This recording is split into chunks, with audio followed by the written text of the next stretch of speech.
बिस्मिल्लाहिर्रहमानिर्रहीम। नाज़रीन सुबह से मैं इकबाल इंजो। इस्लामी जमहूरिया पाकिस्तान में जिस तरह से मायूसी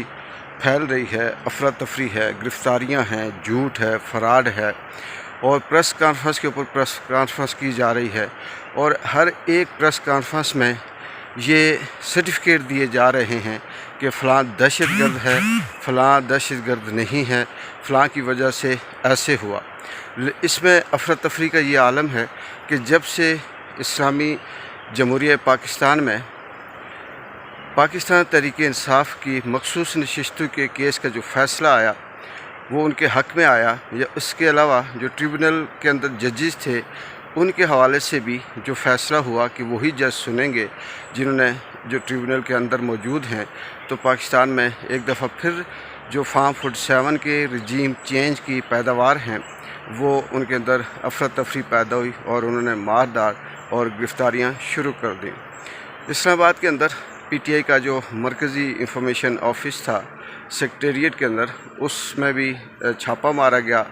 उसमें मुत्तहिद कारकुनों को गिरफ़्तार किया गया जिसमें रऊफ़ हसन भी हैं और दीगर भी हैं। इसमें कहा जाता है कि अहमद जंजुआ जो इंटरनेशनल मीडिया कोऑर्डिनेटर थे पीटीआई के, उनको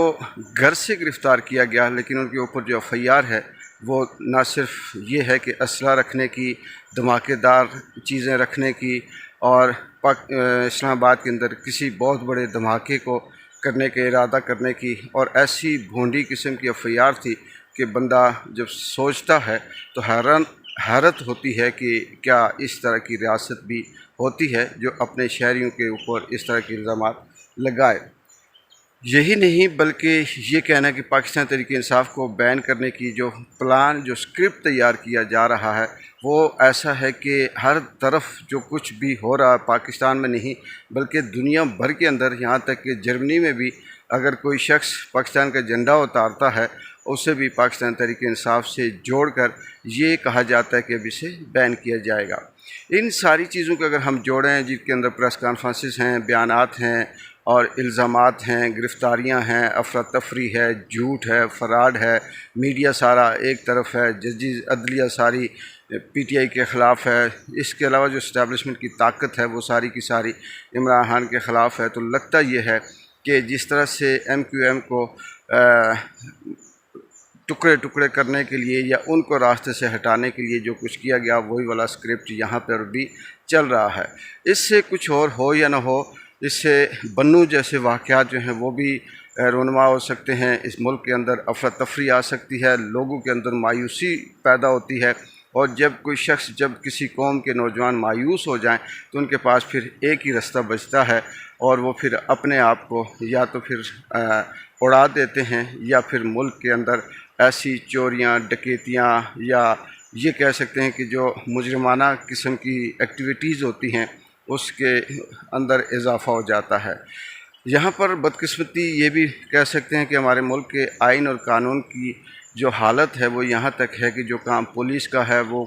कोई और कर रहा है और जो काम किसी और ताकत का है उसको किसी और के हवाले कर दिया गया हुआ है। वो अवाम, वो सियासतदान, वो रजीम चेंज की पैदावार, वो फार्म 47 के लोग, ये सारे के सारे सिर्फ़ और सिर्फ किसी दफ्तर के अंदर जैसे चपरासी या सुपरवाइज़र, या इससे ज़्यादा इनकी कोई अहमियत नहीं है, ना इनके हाथ में कोई फ़ैसला है। इनका काम सिर्फ ये है कि आजकल ये लगता है कि चाहे उसमें अता ताड़र हो या मुस्लिम लीग नून के सारे स्पोक पर्सन हों, इवन के शहबाज शरीफ और नवाज शरीफ भी हों, ये सिर्फ और सिर्फ तनख्वाह झूठ बोलने की लेते हैं, ये सिर्फ तनख्वाह प्रेस कॉन्फ्रेंसेस करने की लेते हैं। मीडिया के अंदर भी ऐसे लोगों को तैनात किया गया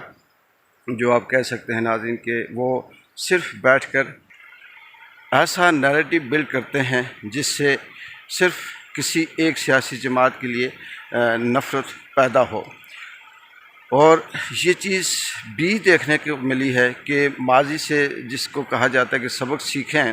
वो ताकतें, वो लोग जो माजी के अंदर भी इस तरह के ऑपरेशन भी कर चुके हैं, इस तरह से अवाम को दबा चुके हैं, झूठ बोल चुके हैं, रजीम चेंज कर चुके हैं, लेकिन कोई तब्दीली नहीं आई, कोई बेहतरी नहीं आई, तो इस मौजूदा हालात से भी नहीं आएगी।